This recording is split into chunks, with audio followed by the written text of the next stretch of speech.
my name's Air, this is Plan Free.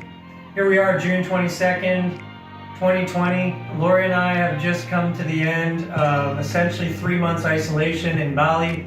We've decided it's time for us to return to Canada, and so we're going to attempt flying home from Indonesia today. We've just yesterday got a rapid test for COVID, which we tested non-reactive for, thank goodness, so we're clear to attempt our journey. We bought these smiley face masks in hopes that it would lighten the mood of anyone we interacted with on what we thought would be a fairly serious travel environment. If we had any idea how well received they would be by our fellow travelers and the airline personnel, probably would have bought a case of them so we could give them away. We'll try to take you through as much of the experience as we can, filming little bits here and there. It's going to be about a 30-hour journey. We'll do the best we can to check in with you from time to time as we go throughout, in hopes that this helps some of you that are considering making a similar type of journey soon, and maybe some of you are curious what it's like for air travel in this current time. Well, let's give it a go. Let's see what happens. The roads were basically empty once we got near the airport. And this is a theme that carries on to the actual airport, which was essentially empty, with the exception of the odd traveler alongside of us. The board showing the flights out of Denpasar Airport were pretty much cancelled or not operating across the board. Well, here's the scene at Bali Airport. Got checked in to this point. As you can see, it's pretty quiet. We did get asked for our rapid test 2 or 3 times. First at the entrance outside, then at the airline check-in, and then one more time at security. Gonna fly out of Denpasar on to Jakarta. Denpasar to Jakarta, we flew CityLink Airlines, and it departed on time and was about 30% full. On arrival in Jakarta, we had about a 9-hour layover, and so we decided to stay at the airport rather than go to a hotel and a few hours later have to be back for our next flight. Jakarta Airport in the international check-in area was quite a bit busier than Denpasar Airport, but once we got to our departing terminal, it was essentially just the other travelers on our flight, so it was next to empty again. Early the next morning, we boarded ANA flight Jakarta to Tokyo. It featured a mostly Japanese crew.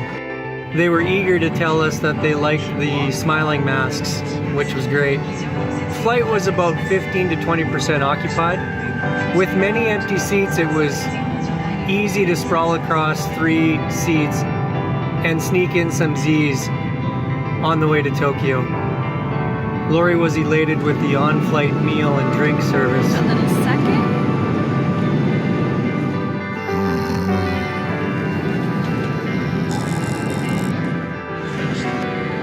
Upon arriving at Narita Airport in Tokyo, it was basically empty besides the few of us connecting and the air travel staff. We had a very short turnaround of under an hour. It turns out though that there was nothing to be concerned about because this Air Canada flight was there literally for the few people connecting from Jakarta. There were about 15 of us on an airplane with a capacity of over 600. From a business perspective, this cannot make sense. We see it as the Canadian government and Air Canada doing us a favor. We thank all of you for that big time. It did make for one of the most pleasant 9-hour flights. Simple to get up and stretch your legs, empty row after row of 4 seats that you could lay across. So it was one movie, fall asleep, and wake up in Vancouver.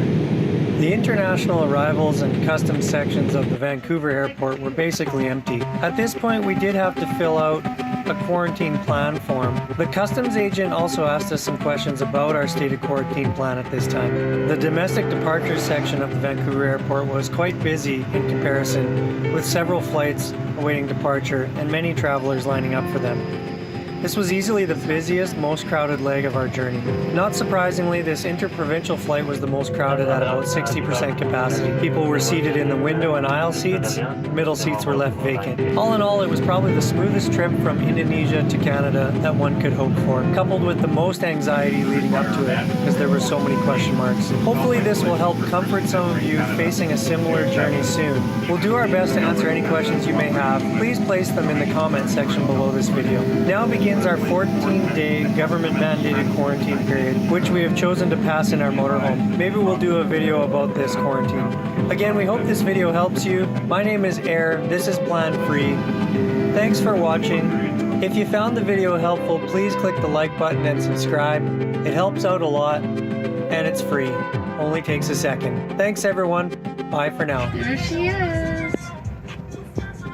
Long time since.